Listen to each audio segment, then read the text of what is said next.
programme. And for us, it's always been very much about the, of being able to affect change for individuals. Sometimes I know that has felt very compromised, it's felt difficult, it's not always clear what can happen next, etc. And there's, the sort of national picture tends to affect what people's view of things, more locally. What I would like to say is that with our partners that we've worked with sort of nationally, but also particularly in the southeast and the southwest, there has always been a real appetite and interest and commitment to involving experts by experience. Since then, our role is beginning to change, and we've been really pleased to be able to work more directly with people who have lived experience of autism, our autistic experts. It's a small team that we have been able to grow, and because of the skills, professionalism and qualifications that people bring with them, we're actually able to, we've taken people on as associates. So Anne, who will be taking part in this presentation, is there sort of speaking for the work that they have done involved in Bethany's story. It's in terms of the housekeeping side of things, we are muting all attendees during the presentation, and what we would like people to do is to use the comments box to raise any questions. Jill and I, from the NDTi side of the team, will kind of then assemble the questions and put them back to Anne and Jez at the end of the presentation. There is difficult content in this story. I know that the majority of people sat listening to this will have already known about Bethany, will know what has happened to her, and know some of the content or be expecting it. What we want to do is to make sure that if anybody wants to have any conversation about that or further support, both Jill and I have put our telephone numbers at the end of the presentation, and after this session we would be very happy to speak to people. These things, as people know, and I know that parents know this far more than us, these are difficult things to carry. We have introduced the sort of a short break that in between at a particular point that you will find, just sort of, it will be around about an hour we expect, but not definitely, just so that people can take a break, think about the the information that they've learned, and then move on to the second part of the story. But for now, it really is my absolute pleasure just to introduce Anne as our associate, who will be sort of presenting this from her involvement with Bethany's story, and very much around Jez, and thank you for him sharing his side of things, Bethany's dad. Jill is Jill Corbin, who has been part of the team very much centrally in this work, and I think what it really shows is the difference that can be made by lived experience, and how that really can affect positive change. And that's really what we're all about. So I'd just like to hand over to Anne and Narendra. I wonder if you could turn your camera off. Just we're trying to minimize sort of disruptions and distractions, etc. But Anne, if we can hand over to you, and could you change the slide, please, Becca? And thank you. Thank you. Well, thank you very much indeed, Kate, and indeed Jill, who's going to be talking to us alongside Kate a little bit later on about the role that they've played in this too. A pleasure to be here. I am Anne Memmott. I'm an associate with NDTi. I'm also an expert by experience, working with the Care and Treatment Reviews, and I have been for a few years now, but often very quietly in the background, slightly more now. And I am a live autistic person. So hopefully I can tell you a little bit about how our team has been engaging with some of the work that's gone on here.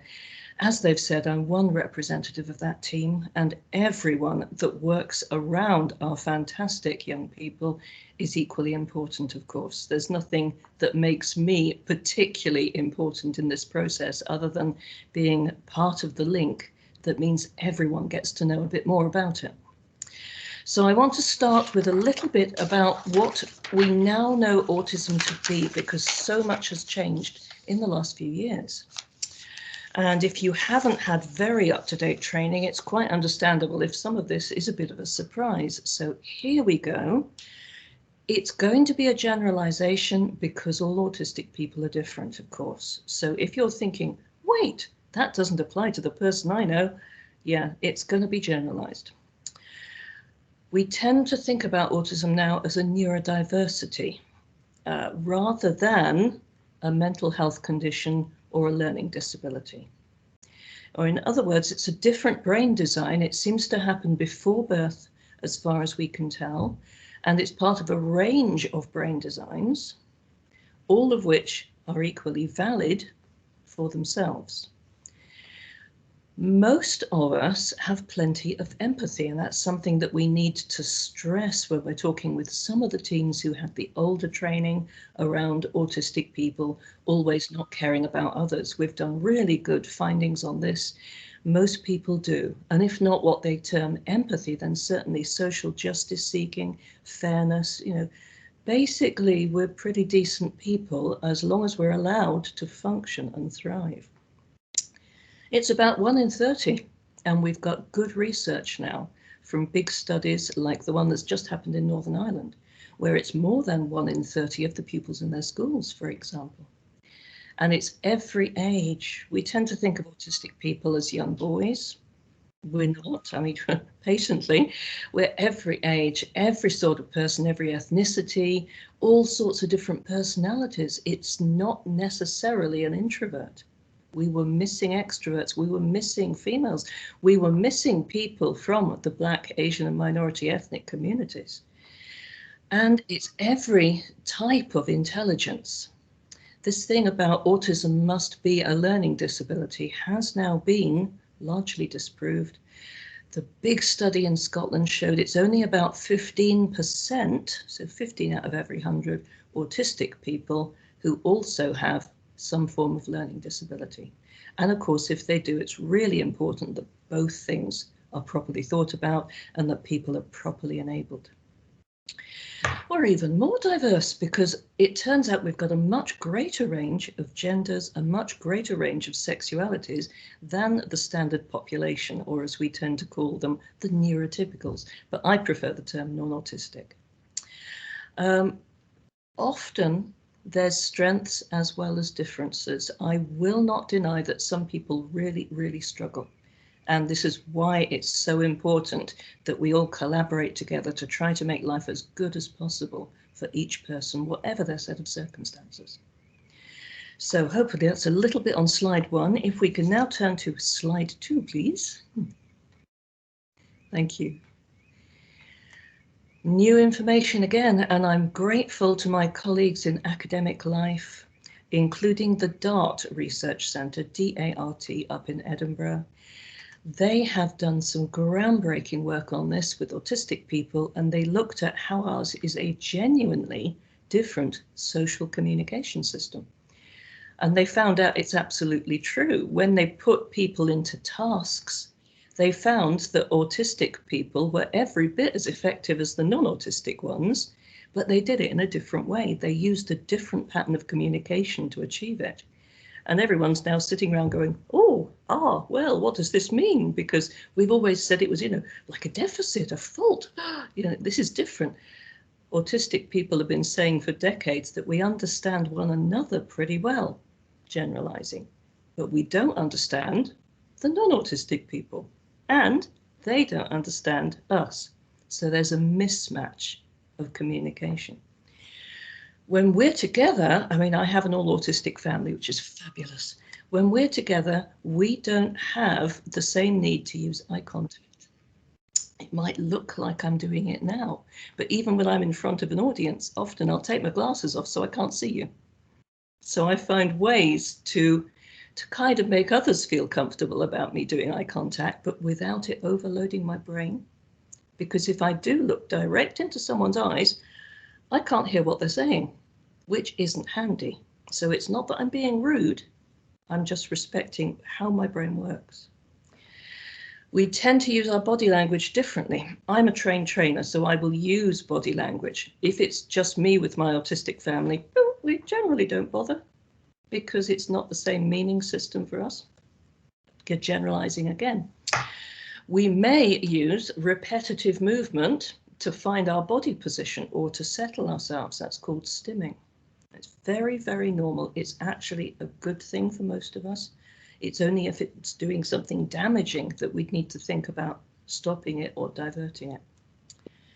Many of us use rituals as part of the natural flow of the day. So, for example, I know some people in care settings who have to do things a certain way, and for them it's almost a spiritual process. But sometimes it's misinterpreted as an obsession. So we need to unpick that with teams. Deeply dedicated. I see a lot about the words obsessive, you know, they're overly fixated on things. Mostly we become specialists through concentrating, through really, really delving into something. And people might not understand that so much, but those hobbies are really important to us. Social chatting. Non-autistic people do a lot of this.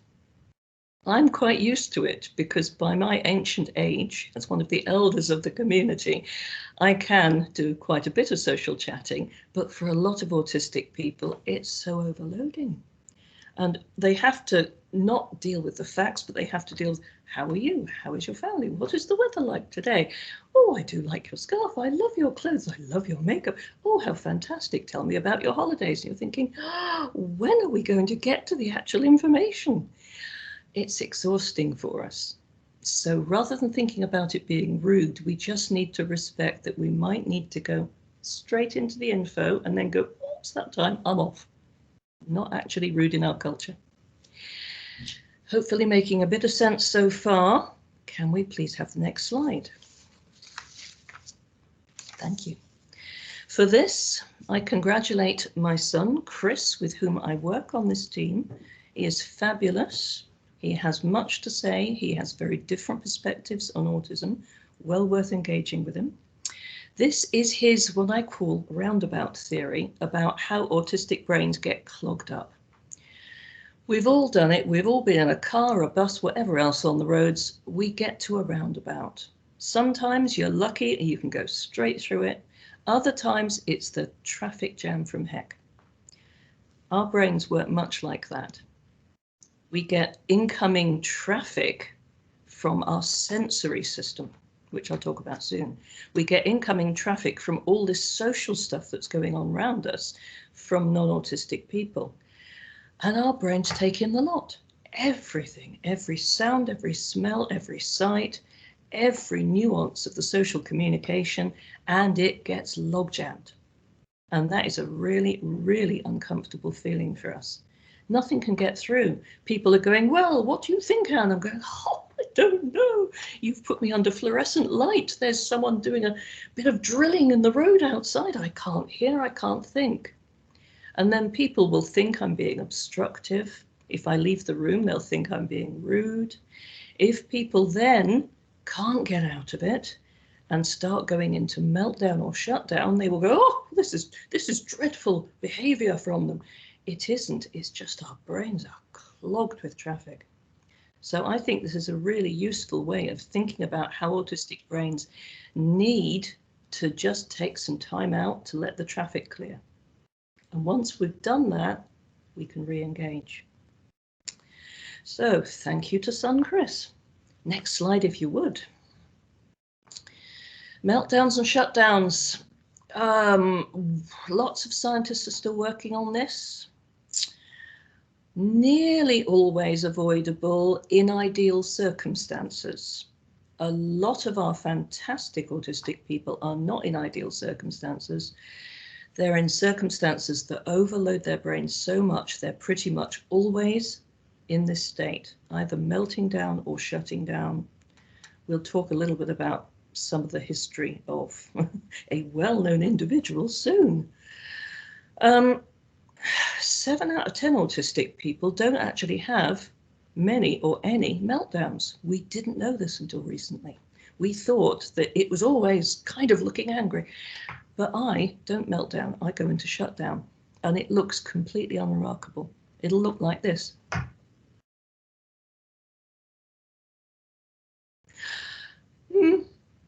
No wonder we were missing a lot of autistic people.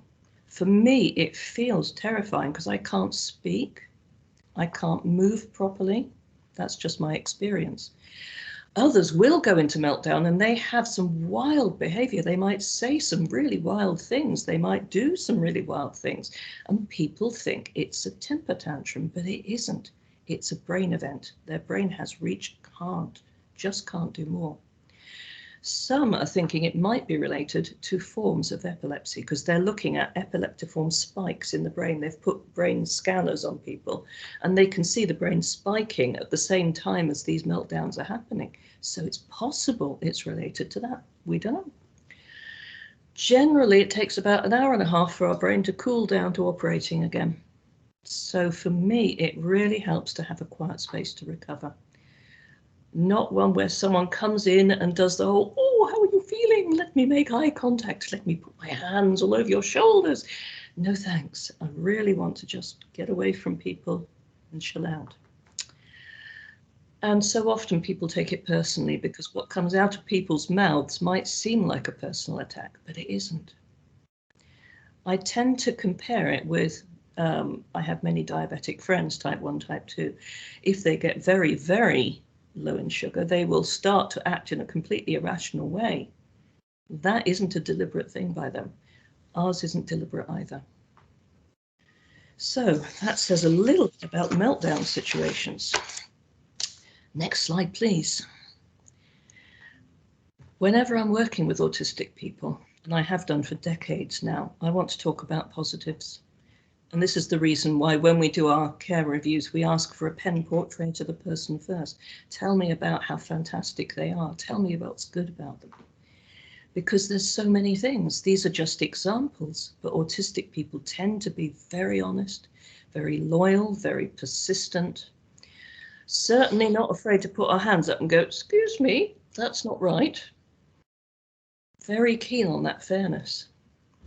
Generally, it's protective against crime. The big studies that have looked at criminal behavior show that autistic people tend to be less likely to be criminals than anyone else, only more likely if it's combined with other particular things. Some will have excellent memories, mine not so much, but hey, I do my best. Sensory detection skills. Often we're the first people to notice something. It could be smoke from something. It could be detecting that something else is wrong in the environment. So often I will look to the autistic person to tell me what's up, and then I will go investigate. So lots that we now know about autism. I think it's fantastic. There are so many hundreds of autistic people that I have the pleasure to know. And we need to do more to try to get everyone feeling positive and feeling enabled. So I think that's probably my bit for now. I think we're on to the next slide. And Jez, I think, is now taking over. Hi, thank you, Anne. Yeah, hi, I'm Jeremy, Bethany's dad. And I know a lot of people are aware of Beth's story, but we thought when we were planning this session that it was important to provide the backstory for Beth, because it will show just how important the involvement of autistic people, that voice of real lived experience, how important that has been to help drive through the changes that have radically Beth's life, really, and how they will continue to do so going forward. So first of all, let me introduce Beth to you.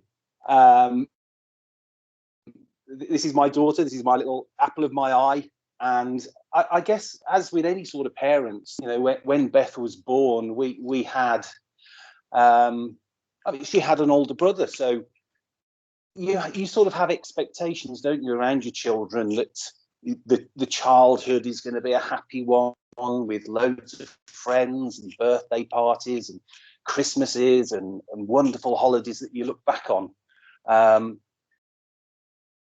The way that Beth's sort of life has panned out has been massively different. we first noticed differences, I guess, in Beth from quite an early age. You know, she didn't socialize as well as her older brother had. So we took her to loads of toddler groups. We put Beth in a situation where we were forcing her to get on with other children, and it just didn't work. If she saw a child with a toy that she wanted, she would just snatch it off them. She'd push them over. It didn't matter. It was about the focus of the toy. That sort of behavior pattern increased when she went into school, because Beth didn't like being around lots of people. She clearly got upset by the noises in a classroom. You then had this difference of understanding that what power has a teacher got to tell me to sit down and shut up and do something? I actually want to carry on playing in the sandpit and on the water table. So when you make me change, you will trigger a certain amount of anxiety that Beth displayed in quite a challenging way. Beth was a child. She didn't know how to communicate this distress that was being created. Now, the other side of Beth that we've come to learn is about her sensory differences. Noises have a huge impact on Beth. I've mentioned the noisy classroom environment. Even things in the house, things like using a food mixer, that could trigger an instant meltdown, or a hand dryer. Just walking past public toilets and hearing a hand dryer go off, you know, would trigger anxiety-driven behaviours. At the time, we didn't always recognise that. We just thought, oh, Beth's had a meltdown out in the middle of nowhere.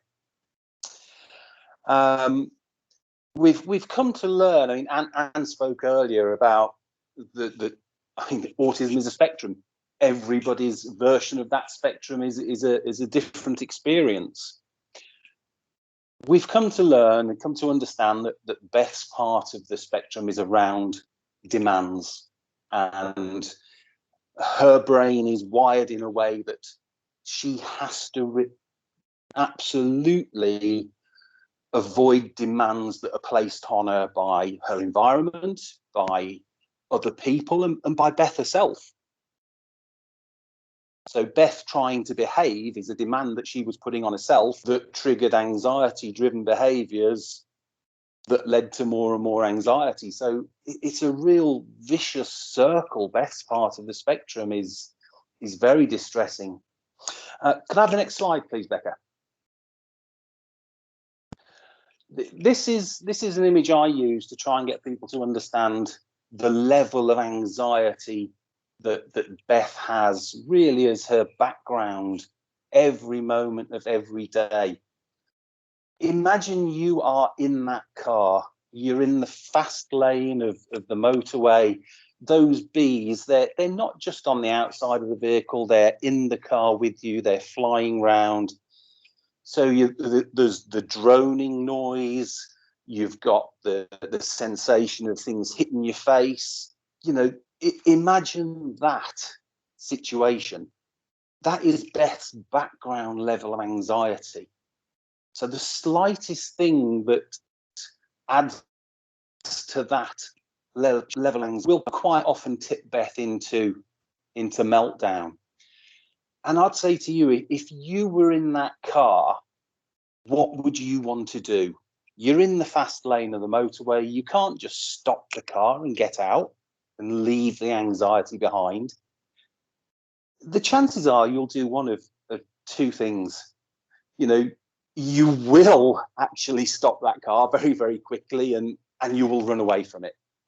Or you will become combative. You will start swatting those bees. You'll start to brush away the things that are tormenting you. That is your body reacting in the way that we are programmed at a primeval level to do so. And we're talking here about fight or flight. Now, Anna's already said that for her, there's a third element, which is freeze. But Beth, it is fight or flight. If she can't get away from the trigger of the anxiety, her reaction was to become quite combative. The older she got, we actually ended up as teaching Beth how that was beneficial, and I will come on to that shortly. Next picture, please, Becca. Because of the struggle with Beth's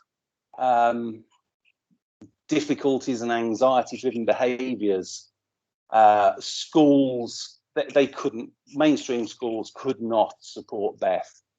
And she first was moved into a school for people with emotional behavioural difficulties, because we had the usual, how should we say, parent blaming, where all the best behaviours were being attributed to our poor parenting, lack of boundaries. What that did was put Beth in an environment with a lot of very emotionally damaged young people who'd been abused, emotionally, physically.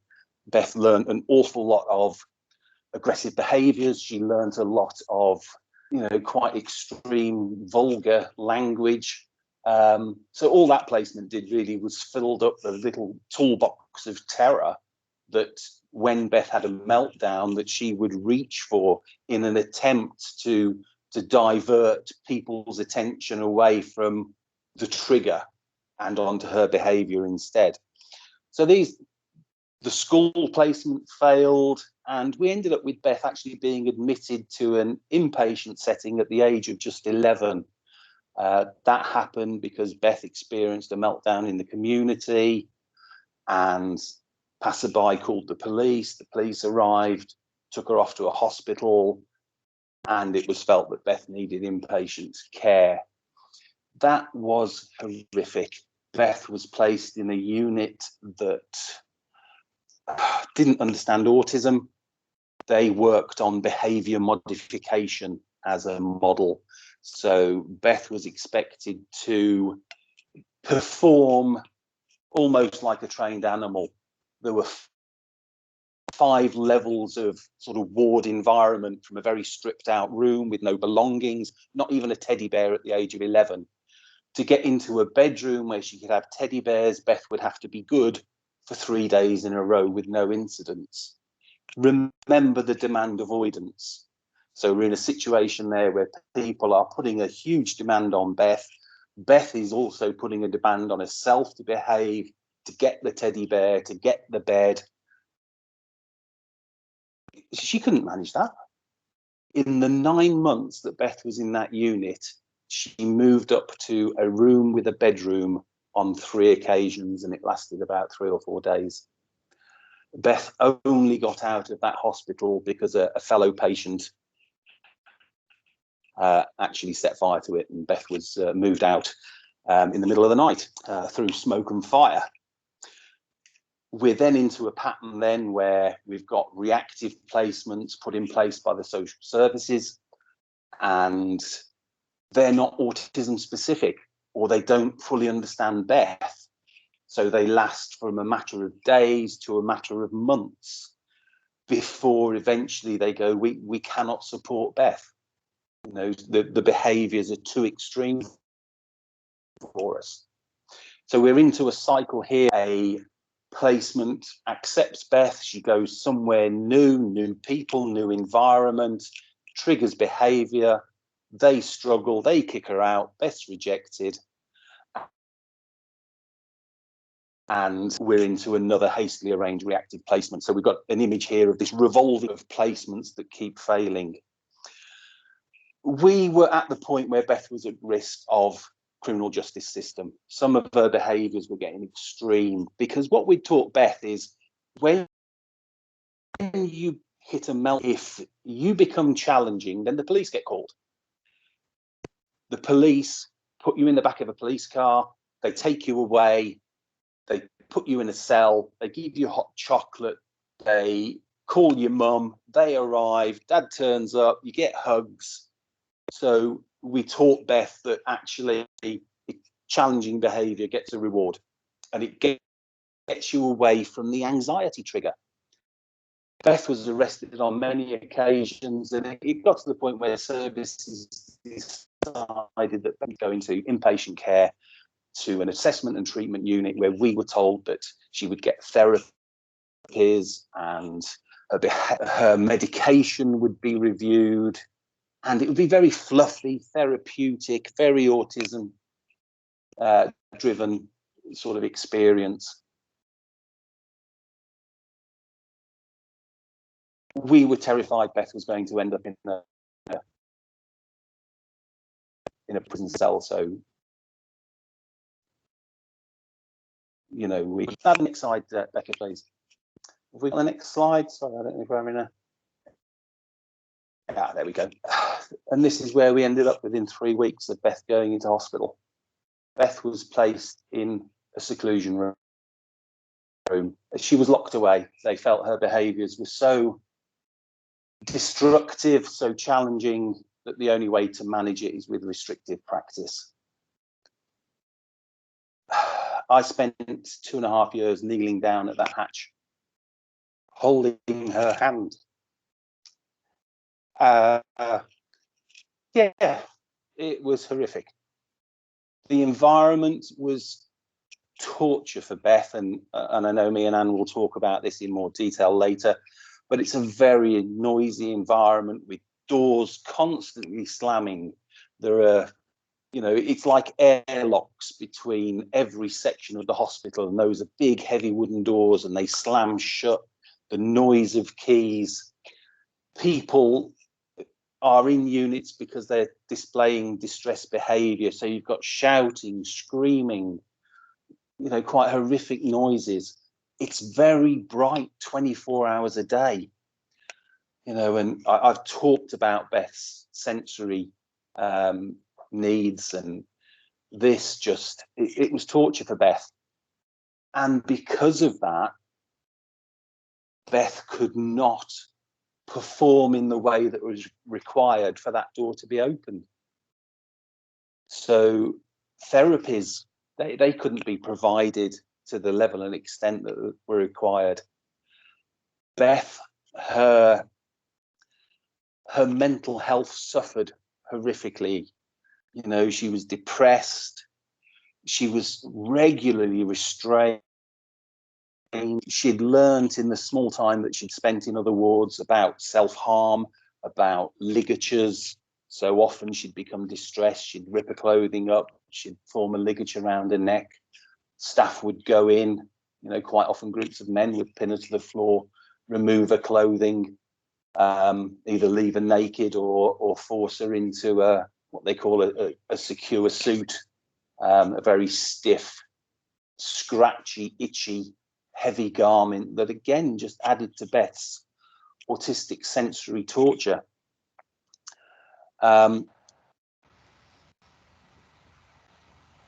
We attempted, or the system attempted, to move Beth out of that set, and a hasty assessment was carried out. Beth was deemed suitable to go back to the community, and it basically happened that a very short transition was carried out where Beth didn't get to see where she was going to. She only worked with 2 members of staff for a couple of occasions. So this community placement, when Beth went, it lasted just 4 days before Beth reacted to being suddenly thrust in a new environment with new people. All of the sensory overload from going from what I saw as a prison cell to, you know, a house with everything that a house contains. You know, it was just a huge trigger for Beth's meltdown. And they too rejected Beth. We had the situation now where Beth had actually turned 18, so couldn't go back to that particular unit. That was an adolescent unit. And Beth was moved to, you know, what I consider was the most inappropriate place that Beth was ever sent. So if I could have the next slide. Yeah, Beth was sent to a unit in Wales. It was a unit for people with personality disorders. And when I Googled personality disorders, I came up with names like Moira Hindley, and horrific murderers, and that's not my child. Beth has got autism. She's got a diagnosis of demand avoidance. This unit had no specialism, no knowledge of autism or PDA, and that ranged from the clinicians through to the care assistants providing Beth's needs on a minute-by-minute basis. It was also Beth's first experience of living with adults. She was the youngest person there by far, placed on a ward with adults that again were very distressed. That was hugely traumatic for Beth.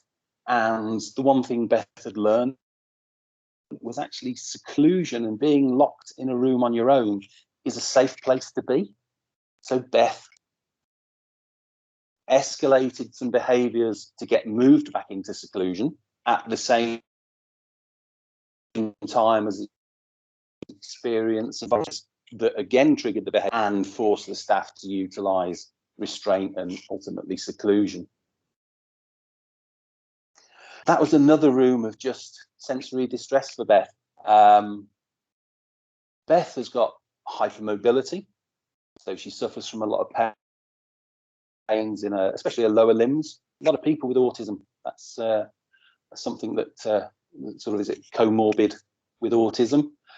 And Beth's bed was just a thin mattress on the floor.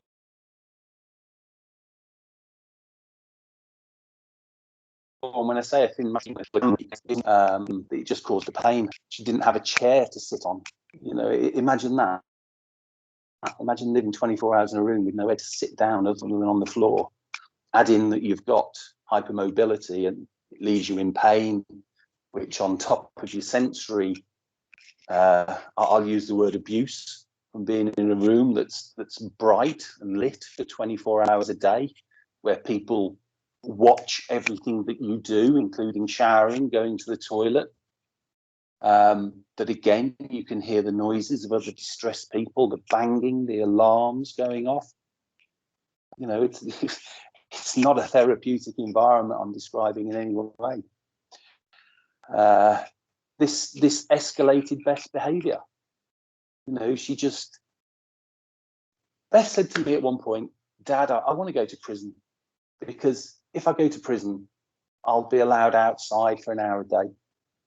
I'll be able to see fresh air. I'll be able to see other people." The room that Beth was in, there was no view. The only people she had to talk to were staff. And quite often they wouldn't engage with Beth at all. They'd come in, sit down, read a book, sit there like just security guards. They didn't know how to communicate with Beth, because they were so scared of what Beth could potentially do. When it was time to give Beth her meals, they would make her sit on the floor on her bottom, raise her feet and her hands up. For Beth, who's, as we know, is autistic, her vestibular senses, her balance is quite awful. So that again was a real struggle for her. But only at the point where she would submit to that would they then open the door, slide her food in on a tray, or just slide the plate in and then quickly slam the door. It's like watching a wild animal being fed. Despite the existence of safe cutlery, that secure services can access, that was denied, and she was forced to eat with her hands. I've included a picture there of one of those polystyrene food trays that you might have seen with takeaway food. I was there one day when Beth was given a breakfast, and it had come up from the canteen that was in another building, and it was just one of those boxes full of soggy Weetabix that soaked up all the milk. And I thought, how's Beth going to eat that? And she broke the corner off that tray and used that as a scoop to just scoop the food into her mouth. Where is the humanity? Where is the understanding when you reduce somebody to do? Where's the support for the autism? Again, things like water. If there weren't 5 members of staff available to open the door, they wouldn't open the door. That led to Beth being denied drinking water. She'd either drink out the sink, in the bathroom, that it was clearly labelled "Do not drink." So when the autism brain and the rigid thinking thinks I can't drink out of there, she'd resort to drinking out the toilet. All of this distress just triggered more and more restrictions. The clinician said that Beth was not going to ever be allowed to have the door open until she left. The clinician then, just weeks after that statement said, we need to move Beth to high secure. She needs the ultimate levels of restriction that our service can't provide. If I can have the next slide, please. So we've got this request for high secure, and the hospital name of Rampton was mentioned that triggered all sorts of alarms in my head, because we're talking forensic, we're talking about people on hospital treatment, or others that have been sent to Rampton because of prison sentences for things that they've done. Now, that very request for a move to high secure triggered what they call a care and treatment review. Now, care and treatment reviews are for people in inpatient services or people at risk of going into inpatient services who are either autistic or have a learning disability. And a care treatment review involves everybody involved in that person's care. So the clinicians, the CCG, case managers, social care, providers of services. Beth had an advocate, so they were invited to obviously give Beth's voice into the proceedings. Care treatment views can include and often include the patient themselves. They include the family. They could include, if it's a child, education provider. So it's everybody with that, the interest, the involvement with that person's journey through the system. And a care treatment review looks at certain elements. They're looking at, is the person safe? Does the person need to be in hospital or need to go into hospital? Is the care right? Is the medication right? And is there a plan for the future? So it encompasses required to put in place the right level of support, and ultimately to try and avoid or to shorten as quick as possible the inpatient setting. So care treatment reviews are vital. They will drive out a list of recommendations that everybody involved, if they enact, will hasten the correct involvement of the support package required for the person. So care treatment, massive benefit. I had a real stroke of luck at this point. I'd done a lot of work campaigning on Twitter and in the media, and as part of that process, I'd encountered Anne Memmott, and I actually sent a message to Anne about the process the evening before this care treatment review took place. And Anne replied and said, are you aware that NHS England have access to actually autistic people who can represent and participate and guide the care treatment review process? I was absolutely amazed, because at this point in Beth's journey, we had been through, 25 care treatment reviews, and something I'd always been asking for was autism expertise. For me, that was about somebody who was perhaps an clinical expert on autism.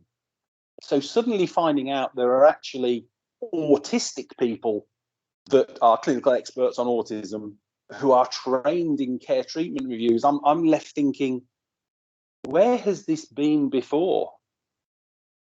But also just overjoyed we were going to have this involvement. I'd like to bring somebody in at this point that I hope is around, and this is Yasmin Surtees. Now, Yasmin she's been involved in Beth's journey for a while now. Beth is the head of transforming. Yasmin is the head of transforming care. I've just promoted Beth. Yeah. Yes, Yasmin is head of transforming care for NHS England for the Midlands region. So welcome, Yasmin. Thank you, Jess. Beth would probably do a better job than I do, so thank you.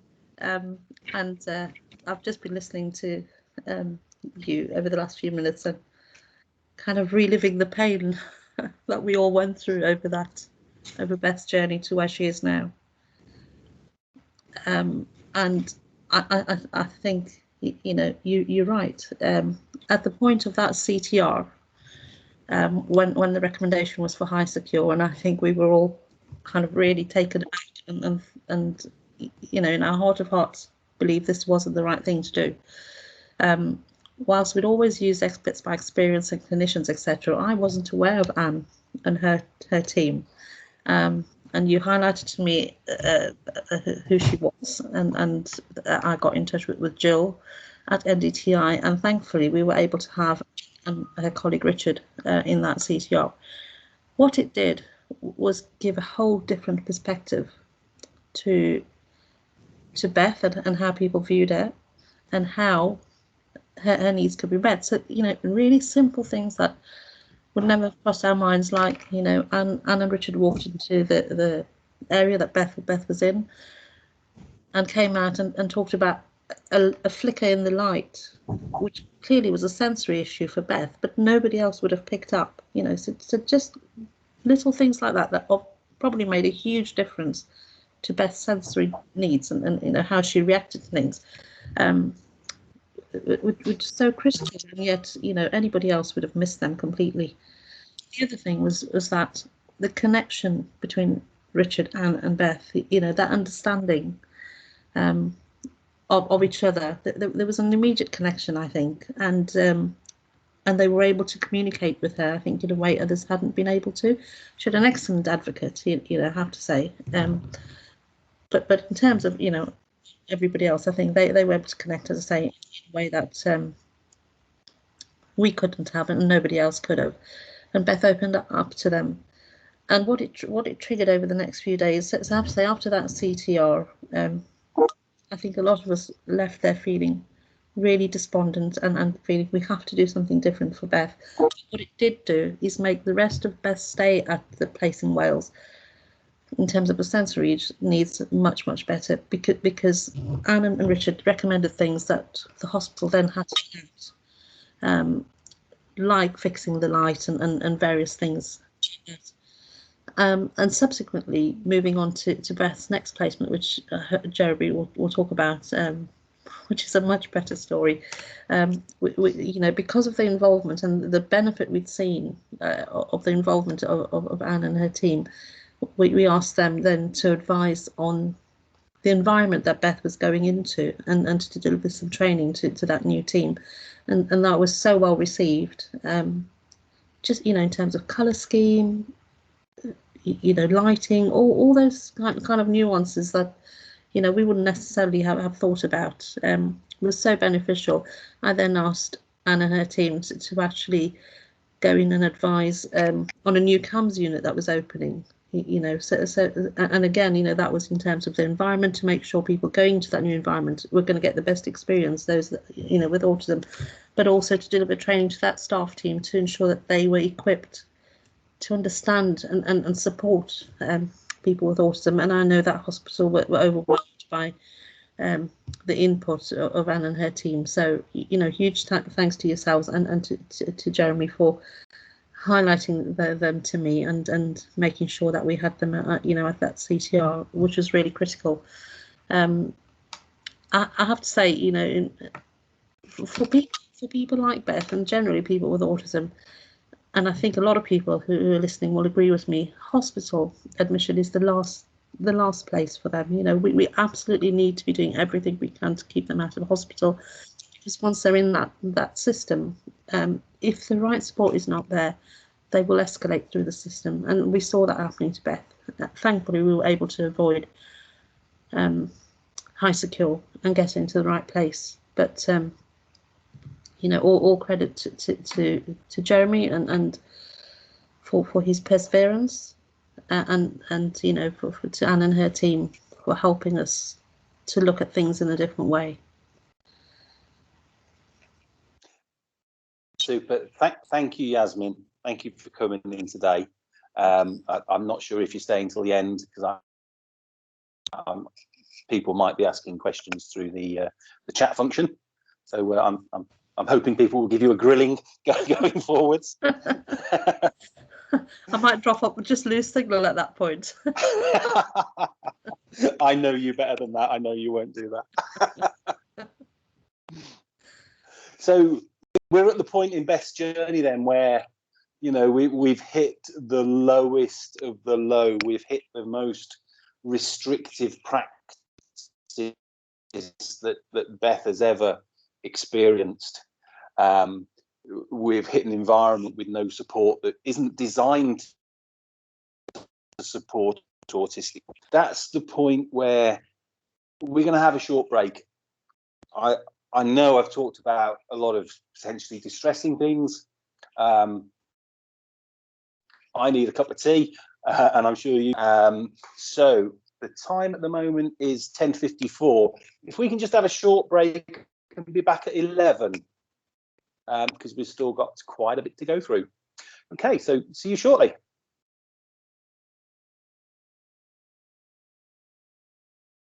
Kind of have worked to get this approach about having autistic experts involved in the CTRs, how it came about, and just a little bit about the work that we're doing. It hasn't been a straightforward process. We started it, I think it probably would be around about 18 months ago, 2 years, that we first met Anne and others as part of who were working as part of Autism Oxford. And some of the difficulty has been, of course, in trying to adapt a system that isn't designed to include autistic people, but clearly autistic people are very much at the centre of that when we're thinking about the people and young people who are in the mental health units. So one of the things that became very clear is how difficult it was to involve our experts, our autistic experts by experience, to go and be part of the reviews of people who were autistic and in these units. And obviously the whole thing is really around the reasonable adjustments that need to be made to ensure that work can take place. The fact that we couldn't easily get people into the units because of things like the sensory environment, the difficulty of the systems that were required, and I think some of it feels to me is that some of the difficulties we experienced were just the gap between people saying and doing. And I think in terms of being non-autistic myself, is that I have learned over the time is that the gap between saying and doing, you can't have one. It doesn't work if you say one thing and do another. And so one of the things that tends to happen is that things get changed. There's a pressure of work around something. What you think you might have checked out, for example, car parking spaces could be confirmed in one instance, and then by the time people get there, oh sorry, we're tarmacking the car park. It's a whole myriad of things, all of which are very much stacked against the involvement of autistic experts. And what we've done together is work with Anne, Chris and Richard in the first instance, although we do now have other autistic experts as part of the E/by E programme, is to be able to make sure that we can do something, we can properly support people to be involved, because that is where, as you will hear in the next part of the presentation, that is where the impact is. And so some of what we do is, in terms of the work that Yasmin describes, we've acted in a more facilitative role.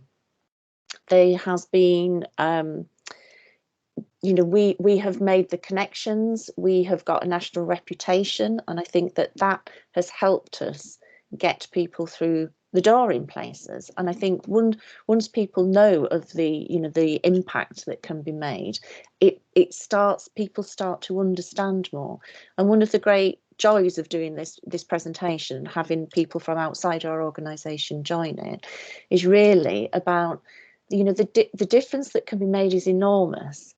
The difference that we all need to make is quite small, but it needs to be made. Our key thing has really always been about changing practice. We've changed our practice within our own team, quite rightly, and that has, given us, a great set of colleagues to work with, who, we're really pleased, delighted to be working together with. I'm going to hand back over to Anne, who might give some more reflections from her side of things, and we'll move on with the presentation. Thank you. Thanks again. Being really clear that although we've heard that it's my team, it's kind of definitely not, because we're just one big team and led superbly with Kate and Jill's background in facilitating this and making sure we have all we need. So huge thanks to them, and huge thanks to Chris and to Richard and to the others who are starting to join this team in the background on other things as well. In particular, our thanks to the families who work so hard for their young people, because it's their voices and the voices of the young people who need to be centre of this. We're only there to make it possible for those to be heard. So again, many, many thanks to Jez for what he said so far about this. I want to say just a little bit about my own experiences when I saw Beth, if that's okay, just a very short bit, because as you've heard, we went up there and met her when she was in this particular seclusion area. I've never seen anything so shocking in all my life, and I wasn't the only person who came out of there just reeling. It was terrible. And we went back out into the CTR process, where the team were talking only in terms of risk, only in terms of danger, only in terms of, oh, those autistic people, none of them have any empathy, We were sitting there going, oh my, what can this be about? So thank goodness we were able to do something about this. As you've heard, part of what we did was get involved with the CTR processes, both as experts by experience and also as external advisors. We talked with everyone about how we transfer Beth between point A and point B. If we can have the next slide, the one about the different autistic experience, lovely, thank you. Because part of what they were going to do, I think, was pretty much bundle her into the back of a van and drive like heck with 15 security guards staring at her in a funny way, and that was about it. And I thought, hold on a minute, that's no way to arrive anywhere. And so we did a whole piece of work around, how do we do this in a really polite and responsible way? How can we make sure that the environment in the transport is supportive of her and has the things that she values? How can we make sure that family and everyone else just has a brilliant time up there? And again, that's with everyone else, with the family, with Beth herself, making sure that transition worked. At the same time, we were working at the other end, trying to make sure the team were updated and going round that particular setting so that we could look at it and find out a little bit about the sort of things that Beth might find difficult. Obviously, our views won't be exactly like hers, but we can help spot them. So I've done some slides that might help us understand how autistic sensory experience is different. Please, could I have the next slide? This, for example, is a sample reception area in a setting. I cannot possibly say whether it is one that is familiar to the family. But we went into this and the team went, cool, you know, this is good, isn't it? And I went, yes, it is. But what are those on the ceiling? And they went, lights. They're lights. And oh, these autistic people, they don't know very much, eh? Lights. I went, no, those are fluorescent lights. And they're flickering like a strobe light. And they went, no, they're not. I went, yes, they are. Different sensory experiences. And what I've done here is I've put two slides next to each other. On the left, you've got how the team was seeing that space. On the right, I've put how I was seeing it under fluorescent light. Now, that's my own personal experience, but what a difference. Really bright, really blinding. It doesn't add in the strobe effect. I'm sure you know what I mean by strobe lighting. It's awful. And if you're trying to get people to concentrate and relax and do something therapeutic and they're under those, it can be a nightmare. What do we have everywhere? Fluorescence. Do we have to? No, we don't. Find out the other lighting systems that work. Really helps. So that was one of the things that we managed to do there. If we go on to the next slide again, please. Thank you. Sometimes you'll find that autistic people find it tough going from one space to another. And people will go, oh, they're just really bad at moving. Oh, they've got a terrible attitude. We must make them. Whatever happens, we must force them into those spaces. We can't let them win. It's nothing to do with attitude. If you look on the left here, that's how someone might see an entrance with some stairs going upwards. On the right is how I see it. I have no idea what I'm walking into. Absolutely none. And so it feels like I'm being bundled into a black hole in the ground with stripy bits. It's no wonder that people may panic, autistic people, and just stop. Often it is that sensory change. It might even be a social change. Lots of people in there talking or chatting. It might be a series of smells in there. So we've really got to start thinking about how people interpret this stuff. Jez, I don't know if you wanted to say something about how Beth transitioned between those. Yeah, I'd love to, Anne. Thank you. The environment that I was so used to seeing Beth in was so horrific that when I went in there with my parental eyes on, I saw an environment that instead of being an empty room with a thin mattress on the floor and bugger all else, I saw a wonderful open plan environment that Beth had been involved in choosing the colours. There were soft furnishings, there were real beds, there were curtains at the windows. You could open the windows, the heating could be controlled, some of the lighting could be turned up and down, that there was a little sensory area had been thought about. And I thought that was amazing.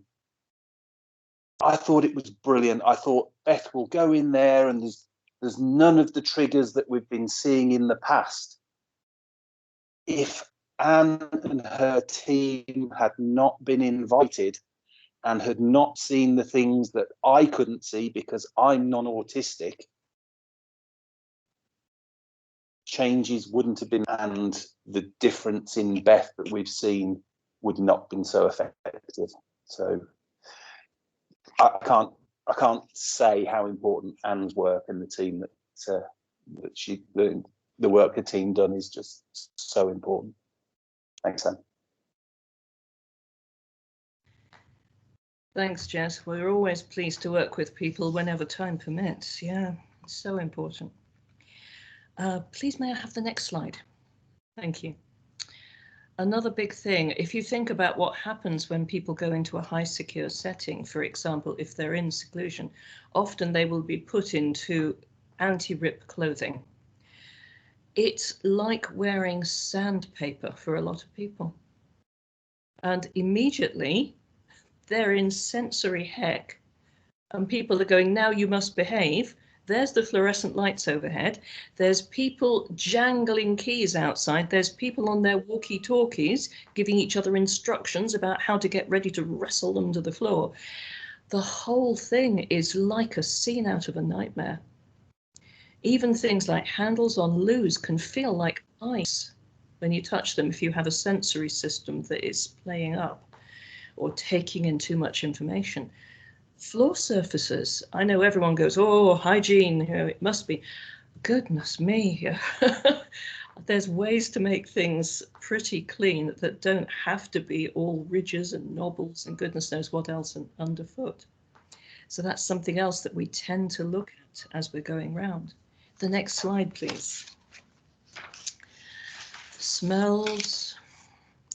So often the cleaners will come round and they will give the person spritzes of pine and lemon and goodness knows what else, absolutely all over their living accommodation. And then they wonder why the person can't cope. Or they come into it themselves, covered in perfumes or aftershaves, and then wonder why the person plasters themselves against the opposite wall, absolutely overwhelmed with the smells around them. And other people will go, well, it's quite pleasant, really. Is it? Is it for that autistic person? The next slide again, please. Nightmare noise. I know so many autistic people who have hearing so intense that they really can hear every noise in a hospital block, every conversation down the particular pathway or corridor. They can hear the traffic outside. They can hear planes overhead. They can even, in some cases, hear when electric currents have been switched on and off in the wall. They could have some simple adaptations to that. For example, not having echoing floor surfaces, not having jangling keys, staff keeping noise really down a long way away. Often that isn't something that people have thought about because their own hearing doesn't work like that. So again, we're going around and just spotting what the noises are. Even things like a constantly ticking clock. If you can't get rid of it and you're in that environment all the time, it can be overwhelming. And silent clocks are so easy to find. And again, the next slide, please. So, I think we are now into Beth's sensory world in hospital, and we can see how many things there that Jez has already spoken a little bit about. But, oh gosh, when we went in there, Richard and I were so exhausted by the end we could barely function. And we had only been in there for a very short amount of time. And if we work through there, doors just crashing, alarms going off with people beeping. I mean, Jez, again, I'd value your input here about the sort of things that you experienced when you were in there, because you were there much more. Yeah, even as the parent sitting in the waiting room waiting to go and see Beth, the noise levels were just horrific, you know, and that's not even near the ward. That would just be the sound of the doors, the sound of the keys, the sound of the radios, you know, and the closer you got to the environment Beth was in, the louder it got, you know. And you talk about this hypersensitive hearing. I mean, Beth's is phenomenal. There was a time as a child where she kept saying about she could hear a cat meowing, and it was really upsetting her. And we stood in the garden, can't hear anything. There's not a cat. And it was only 2 days later that you started to see, you know, that there were posters on lampposts about a missing cat. That cat was found a street away, locked in a garden shed. Beth had heard her. It's just, I can't imagine just how much is in Beth's head. Beth has an almost photographic memory. So all of these noises, all of these things, they're in there as memories, and it must be a torment. And just seeing the hell she was in, how they expected Beth to cope and engage with what they wanted her to do. They're asking an impossibility. Thanks, Anne. Please, may we have the next slide? Thank you. Such easy fixes. I won't spend a lot of time on this, but There are. I mean, here, just check what bulbs there are. If you've got fluorescent ones, then you may very well want to find modern LED ones. There are the old-fashioned tungsten ones, if it's safe for people to have those. They're a fantastic option for most of us. Natural daylight as well, wherever possible. That is really, really beneficial for people, as long as it's not blinding sunlight right in their faces, because that might be a bit much. In terms of the next slide as well, this is how most of the autistic people I know get from one end of the day to the other, whether we're in hospital or not. Sunglasses, you can get different coloured lenses. They can really help take out some of the sensory overload from bright colours or unfortunate lighting. Access to noise cancelling headphones. Some of the new ones are so fantastic. They can be good enough that you are just in complete silence. So they are well worth it. They're not cheap, unfortunately, but compared to the hundreds of thousands we are paying to keep someone pretty much imprisoned, they're a very cheap option. Access to a quiet space, and I do mean quiet, you know, get someone to test this out. Is it actually quiet? Even something to wrap ourselves in can really help if we just need some downtime. I know people who will use a pop-up tent. They can just crawl in there, grab a blanket, shut themselves down with their noise-cancelling headphones. Staff are still confident they have not eloped somewhere, but they have that option of just a little bit of privacy. Even wearing a baseball cap takes out that bit, and it also helps us find where our head is. And it can look like we're being sort of youthful and disrespectful, but it actually can be really handy. So those are some of the ways that we think about how to adapt the person's best experience as well as the space around them. Thank you. I think that's the end of that slide. And then I think Jez is probably the best one to lead on this one, because this is about what has worked for Beth and what has worked for him. Yeah, thanks, Anne. Just before I move on to that, you talked there about simple things that can be done. In Wales, in that horrific room, some very quick fixes were put in directly following Anne and the team's input, and it was things like just sellotaping acetates over some of the bright lights, staff turning their radios all the way down, staff not carrying the big bunches of keys, you know, and to actually, when they went through the doors, instead of just letting them slam, to actually guide the door shut. So those little quick fixes, you know, they had an impact. The recommendations, you say, you know, listen to people and their families, to have the voice into the process, to be not included as a tick box exercise, but actually as people who have got more experience than the clinicians, than those driving the processes, to really involve, listen, engage with, and act on what we're talking about. The involvement of autistic people. For years, we'd been asking for this. And I saw, after Anne and the team's input, just how services were reacting to the autistic voice. It wasn't the parent having this idea that something might work, but having that autistic voice going, this is what's happening in that room, and this is the fix for it. It made services react. Quality autistic training, where Beth is now, every single member of that team knows, or they know Beth's PDA, the demand avoidance. That quality training came from being delivered by Anne and the team, and it came from involving me as a parent as well. For Beth, if you say you're going to do something with Beth and then you can't do it because of a lack of staff or because some sort of exterior influence, be it the weather, means you have to change something, there will be a breakdown.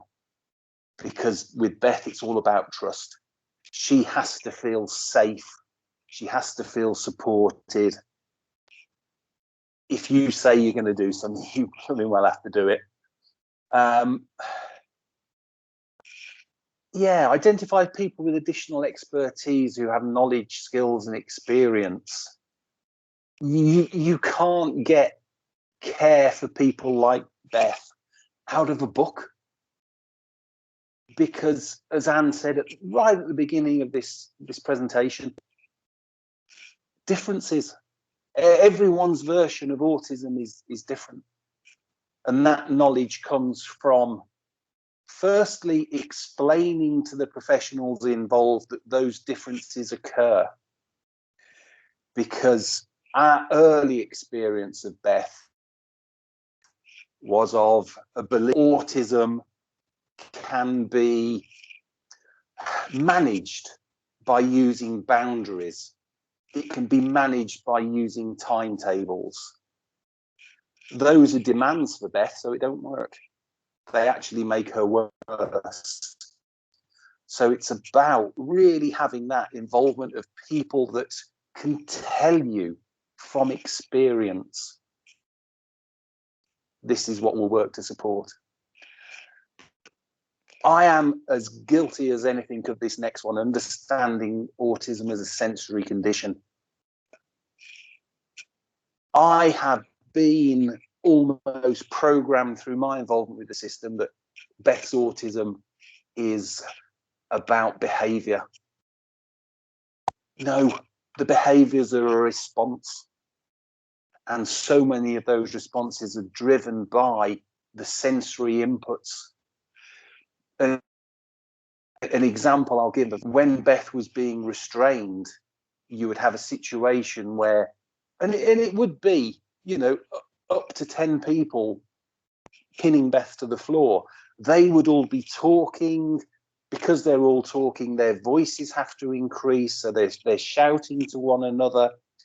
They're also shouting to Beth, telling her to keep still, telling her not to do things.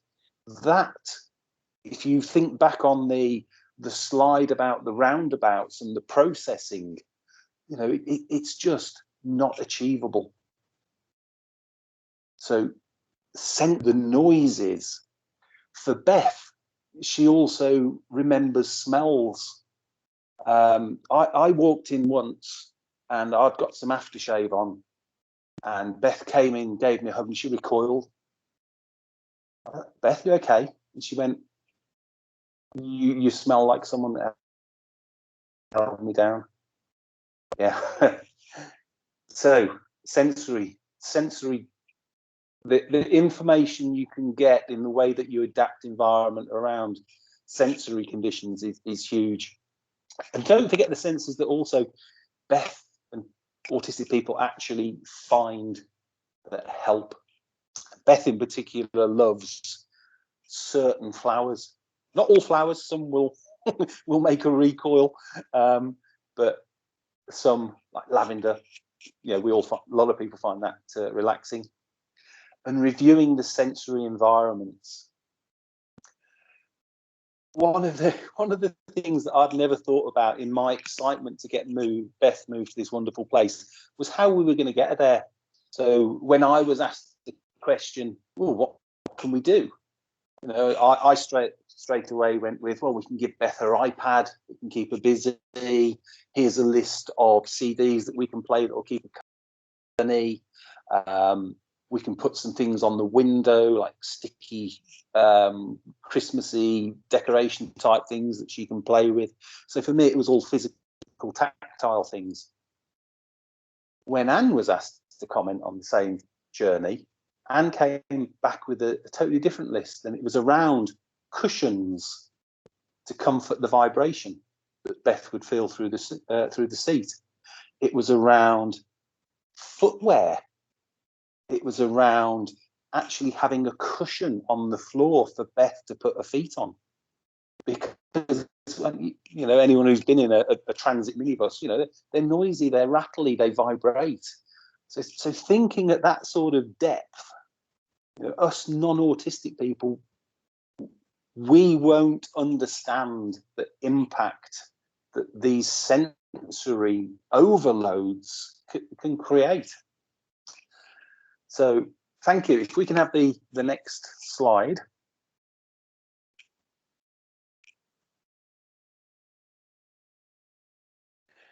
I showed you a slide earlier that was me kneeling at the hatch. What's the difference between that seclusion room environment and the one in Wales was similar, apart from there was no hatch in the door? What's the difference between that and that image you're looking at now? Well, I'll tell you, it's 2.5 hours in a minibus. You know, since Beth went into her new setting, she's not had to go back into a cell to be contained because of behaviour. Beth's sitting there with a boiling hot cup of tea in a proper mug. She sits at the table for every meal with cutlery. You know, it's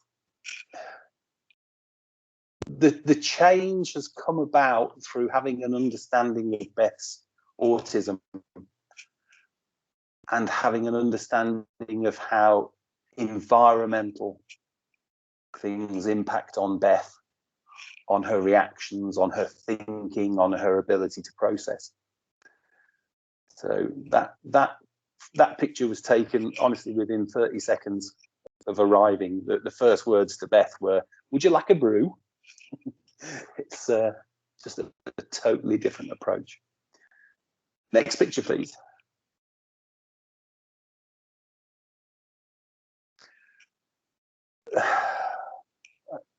This is a brilliant image. This is Beth's life now. Beth is on hardly any medication at all now. The only medication that she's still on is because they've gone through a process of weaning her off it very, very slowly. The picture at the top left, as you look at it, is me, family, Beth, her pet dogs that she hadn't seen for 3 years, going for a walk outside within days of Beth arriving at her new setting. This is Beth, who was felt it needed 5 people to open a door. The next picture along is Beth holding a fish. Now, my hobby, I love fishing. I do competitions, I do all sorts, and I was talking to Beth about it the one day, and she said, "I'd love to have a go at that, Dad." And the approach of the setting that she's in is, we'll try anything. You know, let's give it a go. And I thought, it's not going to work. You know, fishing is something where you have to sit, and you might sit there all day without catching a fish, without getting a bite, and Beth will find that boring, and it's about being quiet. It's about using quite fine motor skills, things that, you know, I thought might be outside of Beth's ability. Boy, was I wrong. She loves fishing. She will sit there. She's never had a day where she's not caught. She's frequently, I'll say the phrase, kick my arse fishing when we have little matches between us. And the reason she likes it so much, when she first told me, I was like, oh, it's not about spending quality time with Dad. Some of it is about being in the environment, being around nature. But more than that, there are 2 things that Beth loves. Beth loves the feel of a fish, the cold, slimy texture. She loves. But more than that, she loves the very particular plop noise that a fish makes when you put it back in the water. That's why Beth goes fishing, because of her sensory needs. The next picture along is about how the staff adapt their approach. They don't see Beth as a a monster who needs to be locked away. They see Beth as somebody who needs to be understood and supported. And again, one of Beth's sensory things is heat. She doesn't like being hot. So the summer is a challenging time for Beth. You can see in the other pictures the amount of hair that Beth has got. She gets really hot, really overloaded quite quickly. So Beth loves a water fight. We hadn't thought about this, and the first really hot day of the summer, Beth said, can I have a water fight? And the staff's reaction was, well, maybe it's something we need to plan in for tomorrow because we haven't brought a change of clothes with us. And Beth's autistic mind, Beth's demand avoidance, which means she likes to control. That's fine, you can wear some of mine. I've got loads. And he did. He was quite happy to stick on Beth's clothes, just go and play in the garden and have a water fight. Because that's the approach. It's how do we support Beth?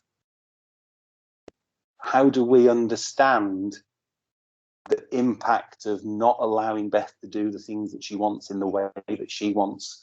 Because that's the way that Beth needs to do it in order for her brain to process the information, to process an activity. It has to be led by Beth.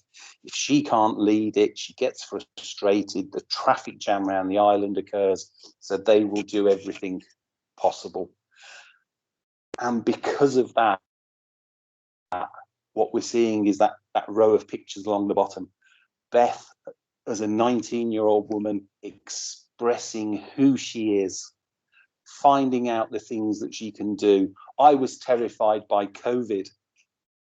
When COVID hit, we had lockdown. I couldn't go and see Beth. I'd seen Beth every weekend almost for years. To be faced with that, I don't know when I'm going to see Beth again, terrified me. And I was terrified about Beth's reaction. You can see how the staff got around that. They got Beth to design and make her own masks. They shared what they were saying to Beth about COVID with me so that I could echo that when I spoke to Beth. So we're all singing off the same hymn sheets. And what we see from that is Beth just finding her ways to enjoy the COVID, the lockdown. So a game of Hunt the 2-litre pop bottle, where staff are hiding it in various places in the building Beth lives in. Beth has an alternative to hide it behind the settee. She sticks it in her hair. And you can see there the pictures of Beth with the dyed hair as she explores and finds herself. The picture of the red hair, you've got Beth with the pets that she's allowed to have. Again, it's that sensory calming of stroking the animal that just, when Beth feels herself getting anxious, which she does now because work has been done about Beth recognizing, her feelings. She will go to a guinea pig, she'll go to the rabbit, and she'll just chill out and relax using that tactile sense that Beth has. The last little picture down the bottom right is one of those things that I wouldn't have thought of as a support thing, and it just shows the level of understanding around Beth and how they will flex their service. Beth wanted a greenhouse because she's into the gardening, like you see at the top. And they just came up with the idea of, here we go, guinea pig hutch. It's hot weather, we'll put the guinea pigs in the run, and you can take the hutch and turn it into like a mini greenhouse come sort of cold frame. And that has just created Beth with a new passion of gardening. That everybody, as I say, in that setting, they live autism understanding. They completely work to the demand avoidance reduction model, and they love what they do. The biggest change that I've seen between that service and every other service that Beth was in, including community settings, schools, hospitals, inpatient units, is about reflection. in every other setting, when there's been a meltdown or an incident or episode of challenging behaviour, it was all about, what did Beth do? This wonderful setting, which is Merseycare up near Clitheroe, when Beth has a meltdown, which is very rare now, they go, what did we do wrong? How did we let Beth down? What do we need to change in our approach? What can we learn? It's not about putting restrictions in place. It's not about pinning her to the floor. It's not about locking her away because of what she's done. It's about genuinely understanding her as a person with some very specific support needs. I'm going to leave the last word to Beth. This is my favourite picture of Beth. And this is something that Beth said to me just a couple of weeks ago. So yeah, last word from me is from Beth.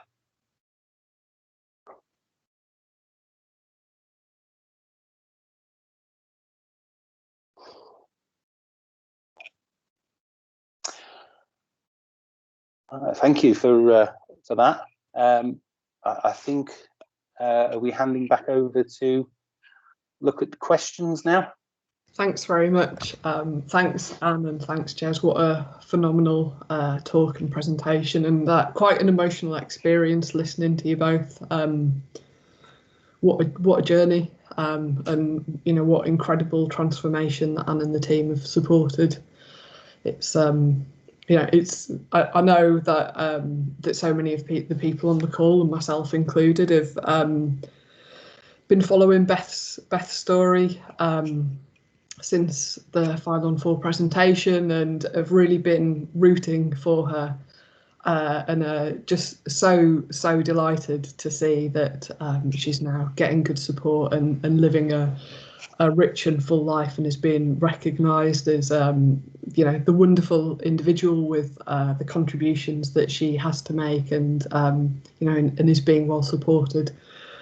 There's been lots of appreciation for the work, and Jez, for your perseverance, Anne, for the expertise and challenge that you've brought. Lots of identification with the descriptions that that you gave, Anne, as you were describing autism as a sensory condition. Just looking through other things that people have said.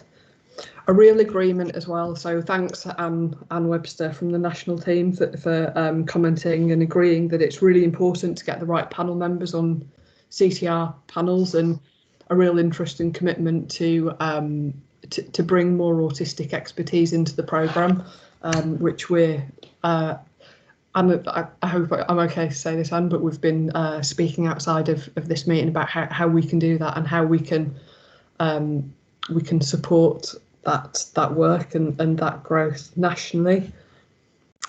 We had a question quite early on from Aaron, and Aaron, thanks so much for all of your comments and contributions. I've really appreciated the things that you've said in chat. But a question quite early on, which I think is probably one for you. So Aaron was asking, how come there's very little data for autistic people who have a mental health condition? And you know, I know out of everybody that I have in my contacts list, Dan, I think you have the most connections with research. So is there any research that you might be able to share that relates to autistic people who have a mental health condition? Oh gosh, yes, we've got more than we know what to do with starting up now, and more happening, thank goodness. We certainly know that there are massive links, and we've had all sorts of strange ideas from some in the background. For example, saying, well, you know, perhaps they're just deeply unstable people. But in reality, an awful lot of it has turned out to be because of trauma-related circumstances, leading to anxiety, leading to depression, leading to very, very poor outcomes I won't mention because they're triggering. So yes, this research is very much needed, and I'm starting to put more and more on my own blog, which is easy to find if you put my name and blog in the internet and look for vital research links. And we'll put that up for people to find as well, I'm sure. So hopefully there's a lot there that will start to help. We need more, because supporting people really well to stay mentally healthy is so important. Grateful also for wider research showing that in fact most people have a mental health condition, whether they're autistic or not, by the time they're in their 40s. So this isn't a rarity, but on top of trying to cope as autistic people, it becomes a greater burden for us. So yes, there is, and hopefully we can find it. Thank you. Thanks, Anne. And a suggestion from Julie, who's our Children Young Persons Lead at NDTi. So Julie asked what people think about the suggestion that we have a children's expert programme. So bringing some of the learning that we've had from experts by experience in care and treatment reviews to influence schools and to support families to try and help make sure that people don't end up in the same circumstances as Beth. Would you support that idea, Jez? Do you think it would be helpful to have a children's kind of expert programme working with schools and families? Would that have helped, do you think? Yeah, absolutely. And you know, it's where do you stop with getting that information? Certainly schools, families, definitely our own experiences, local authorities, you know, to have been sitting in a meeting one day with the children with disabilities team and the team leader stopping a meeting and saying, sorry, what does ASD stand for? You know, these are the people deciding where children like my daughter get placed. And if they don't have the right information, the right knowledge, the right understanding, then, you know, we're setting people off on a journey to the experience that Beth and we as a family have been through.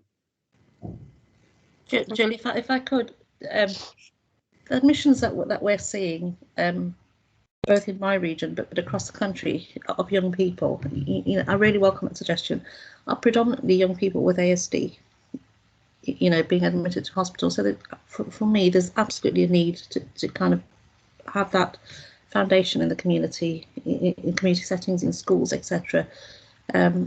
I've learned so that just seeing that first photograph of when Beth arrived at her new placement, it brought the tears. The emotions are, you know, but I've learned so much along this journey. And whenever I sit in a meeting about a young person potentially going to be admitted into hospital, Beth is the first person that comes to my mind, and I will do everything I can to try and, you know, divert that, recognising some individuals will always need, you know, an admission for whatever reason, but we've got to get that bit right, you know, and avoid, you know, admission avoidance is a term that's bandied about, but it's so critical. But we have to equip people to understand the needs and to respond to them, you know, in the right way.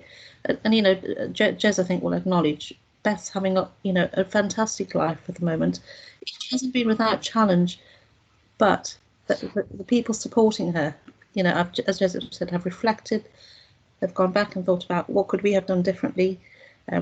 You know, we've got support of Jez, of Anne, but we also commission on an ongoing basis a specialist psychologist for them to have some, you know, reflective time with, you know, on an ongoing basis. So again, it's about how we react. But absolutely, you know, I think really welcome that idea. And we've got another question, and Yasmin, this might be one for you, though of course we'll welcome comments from Anne and Jez as well. So the question is, how do we find support providers who can offer this level of care and help, and this level of care and help commissioners to see the value in using these instead of existing care pathways? So I think it's part of it is about really sharing these, you know, the stories like Beth, and we know there's other young people who've been, you know, in similar situations, and showing the art of the possible to commissioners, to providers. But we know that the providers are very limited in terms of, you know, people who really have the skills and expertise and the understanding to support people, you know, young people like Beth. And I think we've got to grow that pool, and that's so it's not about those particular providers taking on more and more people and becoming inundated, because I think that starts to affect quality, etc. But how can we use them to almost mentor and foster a bigger pool of providers to work in the same way and with the same ethos? And absolutely critical, Jez said it before, that we listen to families, and they know young people, and I remember when I first met Jez and invited him to I think the first ever professionals meeting you'd sat in, Jez. Colleagues around me were horrified, in all honesty, because it's not something that's done. It's a professionals meeting, but parents are professionals in their own right, and it's absolutely, we've learned along this journey, it's critical that we listen to them. They know their children. And again, in terms of training providers, etc., again, critical that we have people like Anne, people like Jez, those families involved in that training, in that recruitment. All those basic things are really, very important. Thanks very much. So we've had a question from Aaron, and this might be one for you. So Aaron's commented that he's concerned to see that rates of suicide going up for autistic people during COVID, and that has asked if there's any kind of thoughts or suggestions for any immediate action that we might be able to take to support and address that. Yeah, thank you for raising that one. It's a very important one, because we know that rates around suicide and suicide ideation are very high anyway in autistic communities, because our quality of life is made so difficult, and because there isn't that natural body of help and support to enable people to thrive where they are. And of course, COVID has been a nightmare for so many. To some extent, a few have found it better because it's been quieter, it's had less social input, if you like, but a lot of others have seen their support just disappear, because people have now become very, very focused on, well, I'm sorry, we can't touch you anymore, so if your important thing is shaking hands with us, we can't do it because we might catch something. We've seen people go very, very quickly into crisis. Partly we're working with the care and treatment review processes when we go into places to try to support people and re-explaining what else they can do. We've just elsewhere, I won't give away details at the moment, but it's becoming public. We've just elsewhere had a very large amount of funding appearing for family support around COVID and crisis, but that's only for part of the country. So I don't say anything too radical like, haha, everyone can have it, but we need more of that. We need more people to actually come up with that funding and start skilling up the teams.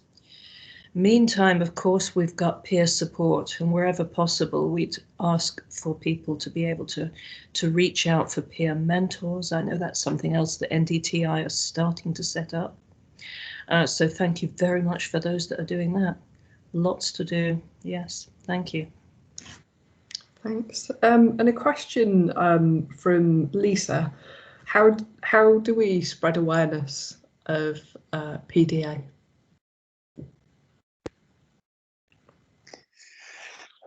There are some great organisations out there. One that instantly springs to mind for me is the PDA Society. There are lots and lots of Facebook groups, lots of groups on Twitter. Many of those have, obviously restricted by COVID, but group meetings. A lot of those are taking place on Zoom, for example, at the moment.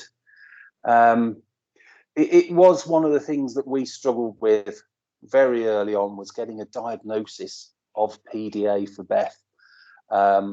It's still not in the diagnostic manuals. So Beth's diagnosis, for example, reads autism with traits of PDA. But it's about, as I've said, and as Yasmin has echoed, making sure that as parents we're brought into the process and we're listened to, and in the same way that other parts of the spectrum have you know, their own nuances and support requirements and needs. PDA is an extension of that. It's just a set of support needs that need to be identified, recognised and supported. So talking about it. Jill, I think, you know, as Joseph said, diagnostic, it's not in the diagnostic manual. So I think that there is still some debate around PDA from certain sectors and, you know, the validity of diagnosis. But I think it comes down to person-centeredness again is a, you know, a term that's bandied around so much, but actually really understanding what person-centered means, and it's about meeting the needs of the individual. So I think that there is something about raising awareness of PDA, absolutely, and as Jess said, you know, there's excellent organisations that can do that, but it's about how we respond to individual need, I think, is critical. You know, that's at the centre of this for everybody, you know, not just for individuals with PDA, but you know, clearly it's, you know, Jess explained it so simplistically, but you know, so clearly, you know, something I always remember he said is, you know, Beth to go to bed at 10 o'clock and you say, Beth, you need to go to bed at 10 o'clock, she's not going to. But if you say you can, you know, 8, 9 or 10, she's going to make the choice that you want, you know. And it's about how you respond and how you offer something to those individuals. So lots and lots of learning, you know, that we just need to think about how we approach people and how we tune in to what works for them rather than expecting them to, you know, work with us in a traditional. It's that danger of the moment that you put a label on somebody, that there is then the medication or therapy that's applied to that label, and not seeing it as a set of individual needs. Brilliant. Thanks very much. I can see there's lots going on in the chat as well, and I see that Drew has shared a link to a PDA resource that our team produced last year. And I know, Anne, this is something that we have picked up in our training, and I'm particularly thinking of our colleague Chris, who does a smashing session on this. He's phenomenal. So we've had lots of chat around sharing the recording. So we, as you can see, we have recorded this. We are intending to make it available, and we would be really, really happy for you to share this, the link, and to share it with your networks. And I know that our Twitter warriors, Anne and Jez, will be sharing it online when it's available, so look out for it there. I'm going to just share one last question. We've had quite a lot, but I'm conscious of the time. So I saw a question from Jim that I missed. So Jim said, how do we get people with learning disabilities and autistic people to become commissioners, service creators, evaluators, assessors, trainers, etc. as a given, and as national directors?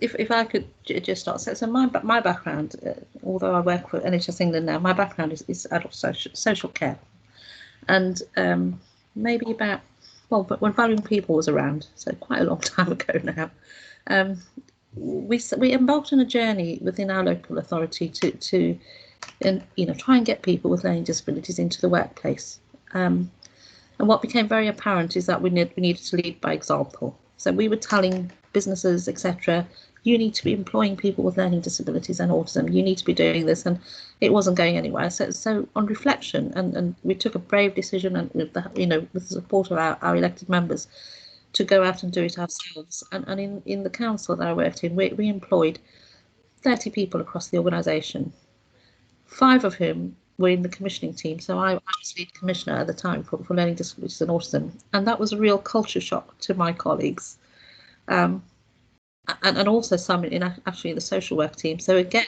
you know, social workers on one hand had been assessing these individuals, and suddenly they were colleagues. but what it did was bring real learning and realism to the roles that we were doing. So having those individuals go out on quality visits, talking to people in care homes, etc., that we commissioned about their experience, and feeding that back firsthand, because you know, again, like I said, you know, when Anne and Richard talked to Beth, there was a connection, you know, that we couldn't have, and an understanding, and it's the same. And again, I think it's about, you know, looking at those examples and promoting them as widely as we can. And I always say, my diary is a nightmare. The best person I ever had managing my diary was a woman with a learning disability and a trait of autism who worked in that commissioning team. Yeah, there's brilliant examples. And as we know, Scott Watkin, you know, was national director of the Valuing People team. It's fantastic examples that you know, we need to share and promote, but maybe with some incentive, you know, behind that. And of course, that's not my call. But yeah, I think we have to do it. Thanks very much. Okay, so we're pretty much at time, so I'm going to just finish by thanking Yasmin. Thanks for your contributions and comments, especially a big thank you to Jez and Anne and Beth, of course, who, Jez, I don't know if you said this, but Jez had invited Beth to be involved, and Jez, would you mind sharing what her response was? Goodness me, I've been to bed since then. You're gonna have to remind me. Beth said she was far too busy to join. Yeah, yes. Which we were delighted to hear. Yeah, I'd love to do it, but you know, I'm just too busy doing other stuff. I'm having too much fun in my life at the moment. You know, can't possibly fit you in my diary. Excellent. So as we wrap up, Jez and Anne, is there anything you want to say or reflect on before we finish? Well, only to say my own thanks. I mean, especially also to Yasmin for everything that she's done around this case and for the support that she's shown and enabled as well. So brilliant to work with Jez, and thank you so much to everyone who's listened. Awesome. Great. Thanks very much. Jez, anything from you? Yeah, obviously a huge thank you from me for you guys in NDTi that I'm now, you know, really chuffed to be able to describe as colleagues as I'm embarking on my journey of being an expert by experience. Huge thank you to Yasmin. Without Yasmin's, you know, trust, belief, involvement, you know, we wouldn't have got where we are. It's best journey is about everyone coming together as a team, and including parents, including Beth's voice in it has been massive to that. And I look forward to the day where it's me sitting in the audience listening to Beth talking about her experiences, and every day we get closer to that point. Thank you all. Awesome. Thanks so much. Thanks, everyone. Thanks, Jill. Thanks all. Thanks, guys. Thanks. Cheers, thanks. Bye. Bye.